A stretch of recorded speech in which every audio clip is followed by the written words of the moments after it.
What's up, guys? Welcome to Daily Dose of Reddit. This is your host, Zach, and today's subreddit is r/ChoosingBeggars. Alright guys, this story's called Highly Respected Professional Expected Me to Do Extra Work for Zero Compensation. This has fortunately been the only choosing beggar I have ever had to deal with in my 6+ years of being a fine artist. About 3 years ago, I was contacted to illustrate a children's book. The author is a well-known, well-respected professional and politician in my state, and the pay was $1,200 for about 20 pages of professional illustrations. This was my first children's book illustration gig, so I was stoked, and was afraid to ask for half up front as I was a bit naive and intimidated. I completed all the illustrations, met with the author, and she went wild over it. She said she would be in touch about payment and when the book will be published.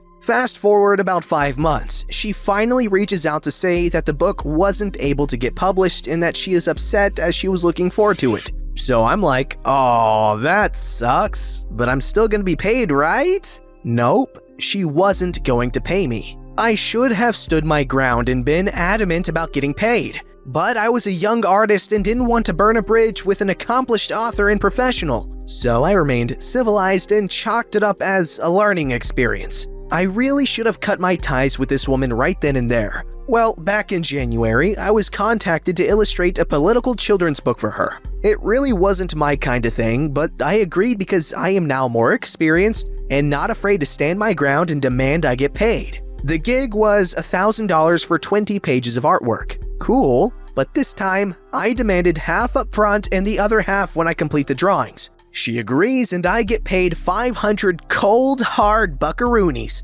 Awesome, this is going great so far! Or so I thought. I completed the 20 drawings, met up with her and the co-author. They went nuts over them. They said they're perfect, blah blah blah blah. I asked if anything needed to be changed and they said no. Cool! I was paid the rest of the $500. I thought this was a job well done and was glad I decided to give her another chance. Maybe the last book was just a fluke and she is actually good for her word. Nope. Fast forward to April, they need 4 additional pages done for the book. I said, cool, that will be an additional $200. She was flabbergasted. Excuse me, we already paid you $1,000 and you agreed to do the artwork for this book. You cannot ask for more money. She paid me to do 20 pages for $1,000. That is $50 a page, which is a hell of a lot cheaper than almost every other children's book illustrator I know. So I explained that I needed to be compensated for these extra 4 pages. She said she has no more money to give, which is BS because I know she is loaded,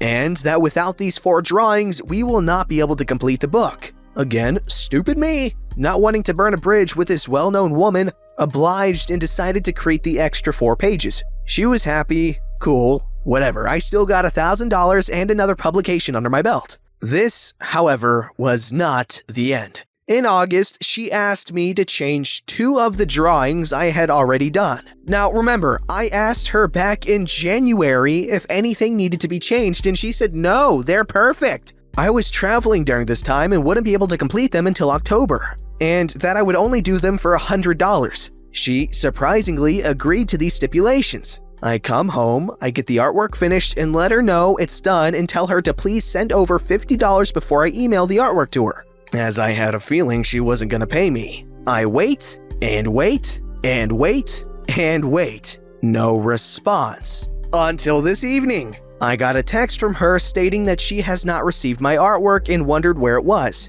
I tell her I had completed it and was waiting on half up front before I sent it over to her. She freaked out on me and claimed that she was maybe gonna pay me for the extra work, but it wasn't a definite maybe. She was maybe going to pay me for my work. I about lost my crap. She claimed I am unprofessional, is disappointed in me, and that she thought she was doing a young artist a favor. I replied I don't do artwork with the promise of maybe getting paid. I then told her about all the previous times I was disrespected by her and felt as though I have been taken advantage of as a young artist. I told her I will no longer send over the artwork and for her to not worry about payment, and that our professional relationship ends here. I'm still shaking from anger and fear. as I'm afraid she can ruin my reputation among other authors and artists. But overall, I'm glad I finally stood up for myself, even though it took about 3 years. Oh yeah, 100% you were used. Yeah, that's not very nice of the politician to do. Obviously that goes without saying, but honestly that's the only thing going through my mind. You know what she should do? She should whistle blow on this politician's booty, expose her, and get her canceled, because that's what we do now, right? Alright, I'm kidding about that last bit, but yeah, expose her. She needs to be, held accountable, because it's messed up. That's stealing your time right there, and artwork too, right? I don't know. This story is called Expired Coupon plus Wrong Product equals Choosing Beggar needs these chips for her children. I'm pretty positive this is a Choosing Beggar story, but please tell me if I'm wrong. I am very new to Reddit. I work at a gas station, and I have seen some freaking Richard-ass people while working there. But this lady angered me so much, I just had to share. To start, we don't order everything for our store. Certain things require certain vendors to come by and order and stock for us. One of these vendors does a majority of our chips along with their own personal coupons. Now, we have this chip rack that is a bit out of the way, so the vendor tends to forget about it since it never even needs to be stocked because the customers also don't see it. This is where the expired coupon comes in. The vendor forgot a large stack of them for months near this chip rack. We could have checked, too. I am at the register, and Choosing Beggar comes up with her, children, grown-ass adults, and hands me the stack of expired coupons along with the product she wished to purchase. Anything else I can get for you today? Yes, I found these expired coupons that have been expired for over a month. I am tired of seeing them there, so you're gonna have to accept them since you guys are too lazy to do your job right. Little rude, but she wasn't completely wrong. I am so sorry about that. Did you happen to get them at the chip rack in the corner? Yes? That makes sense. The vendor must have forgotten them. No, it is your job. It's your fault. I found them for you and you need to make this right. Of course, I can absolutely honor this coupon. Thank you for getting them off the shelf. You'll just need to get the chips on the coupon and I'll adjust the price accordingly. You're going to use them on these chips. The coupon was for 3 small bags of chips for $4. She had brought up the largest size we have as well as the wrong brand. I'm sorry, but the coupon is for those chips over there. Since I was so inconvenienced, I think you owe me a better deal. Again, I'm sorry about that, and I am willing to honor an expired coupon for your inconvenience. But I can't just give you what you want for the price that you want. It's against policy, but you can always talk to the manager in the morning. Are you saying my children don't deserve these chips because you can't do your job properly? I'm sorry? I don't understand. My children want these chips. Now, we come here a lot. Never seen her before.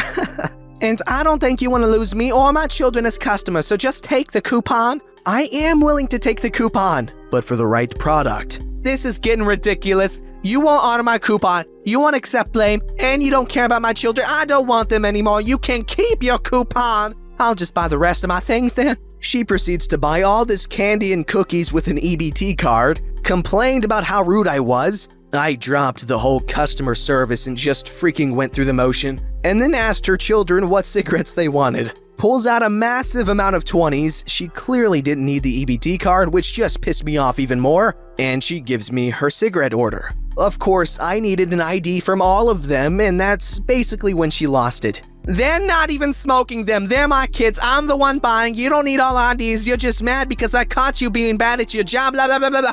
This story is called My Cousin First Choosing Beggar Experience. A bit of backstory. Last month, my cousin won an iPad from a lucky draw at her company annual dinner. Not being an Apple user herself, she told me to put it on Muda.my, Malaysia version of Craigslist. The listing price was around $800. I think it's around $200 cheaper than Apple's website. Fast forward to last Monday. Choosing Beggar contacted me asking for a discount. I told her that it is already below market value. She still insisted about a discount, saying that it's her son's birthday and all the other usual Choosy Beggar BS. I told her to discuss it with my cousin since she is the owner, so I gave her my cousin's number. After around 40 minutes, my cousin calls me saying that she agreed to sell it to Choosy Beggar for $600. I told her that it's too cheap, especially for a sealed box iPad. Maybe we should wait for other potential buyers.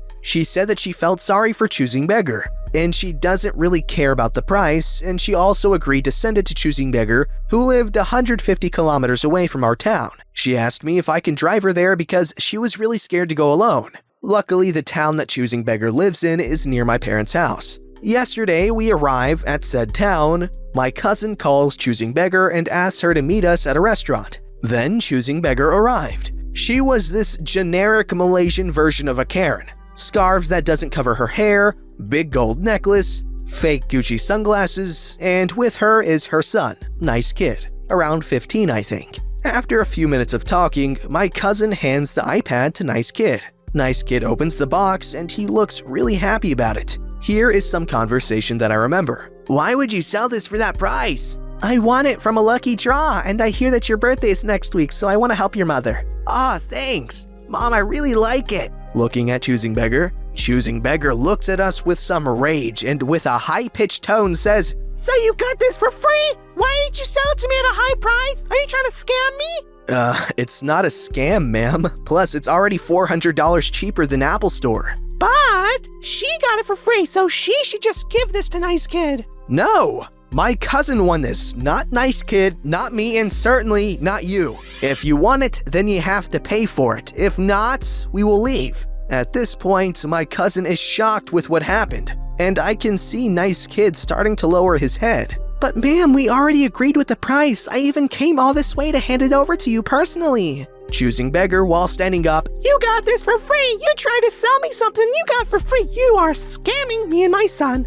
I will tell him and have this iPad confiscated!" People start looking at us. The restaurant worker came and asked what was happening. I told him it was just some business deal that was going south. And then Choosing Beggar shouts, "You tried to scam me! Is this how your parents raised you? You should go before I call my husband and arrest both of you!" For the record, my cousin is an orphan. She's been living with my parents since her parents passed away. And every time someone mentions her parents, she will cry a lot. Suddenly, the restaurant manager came and asked us all to leave before he called the police on us for disturbing his business. Choosing Beggar tries to leave with the iPad in her hand. I pull the iPad and she screamed like a 5-year-old, like I broke her arm. I pulled my cousin, who is bawling, to my car and we don't look back. She's still screaming. I drove to my mother's house and tell her what happened. My cousin gave the iPad to my mom. She doesn't want to have anything to do with it anymore. Last night, Choosing Beggar had the gut to call my cousin and said that she agreed with the price if we deliver it to her again. My cousin said that she already sold the iPad and hung up before Choosing Beggar started to scream again. Well, that's not very nice. That makes me so sad because my cousin seems like a really sweet person, and she got taken advantage of. That's mean. This story's called, "Friend Wants Me to Watch Her Cats with Little to No Pay and Expects Me to Miss Christmas and New Year's to do so." So I have a friend who asked me if I can watch her cats for her. She has 2 and was leaving out of town for Christmas. She asked if I could watch her cats from December 17th up until the 27th and 28th. She couldn't offer me a lot and said she would pay me $50 to watch them, but also offer the food and the food in her fridge, and for me to be able to stay at her house while I watch them. Now, at the beginning, I thought the offer was fair, until I learned a bit more. Apparently, she feeds her cats twice a day, and feeds them both dry and wet food. And apparently one hogs the food while the other has a sensitive stomach. The way she was explaining this made me realize how complicated her cats were and how much of a chore this would actually be. I thought her cats were just simple. Fill the bowl and that's that.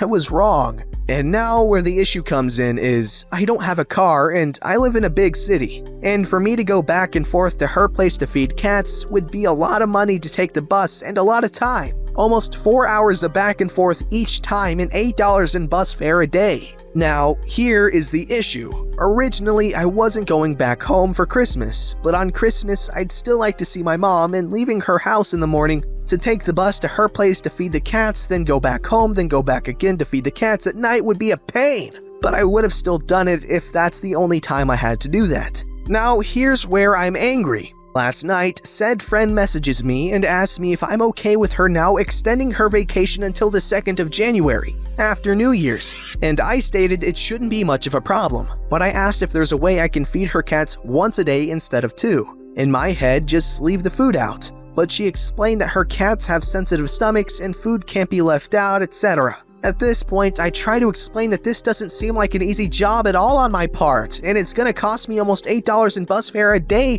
to feed her cats, and I'd like to spend Christmas with my mom and New Year's with my boyfriend. She gets all snappy with me and exclaims how I'm being flaky and how I knew this before accepting the offer to look after them, when she never explained how her cat's schedule is pretty complicated for someone who has no transportation. And then tells me how she knows she can't offer a lot of money, but expected out of the kindness of her own heart since she offered her keys and place to me that I wouldn't have a problem. I tried to resonate with her that it's not anything like that, but I don't want to give up my holidays for something like this, and how I deserve time with my family too. And she just said, yeah, screw this, I'll just take them with me, and then ghosted me. Am I in the wrong?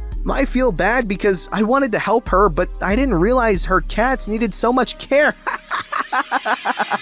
Alright, let me throw in my 2 pennies right here. Okay, so I was gonna say you should still watch the cats no matter what because you agreed to that. And if your friend's not being reasonable, then that's on her. After that, just cut her off because, you know what, while it does, annoy you that you can't spend time with your family and all that stuff for the holidays, you still agree to it. And I feel like if you want to be a good person, you should do that. Although I know it's unfair, but also your friend is a jerk and not a very good friend if she's not being understanding that you really want to spend time with your family and all that crap. So anyways, your friend's a jerk, good riddance, and moving on. You didn't do anything wrong.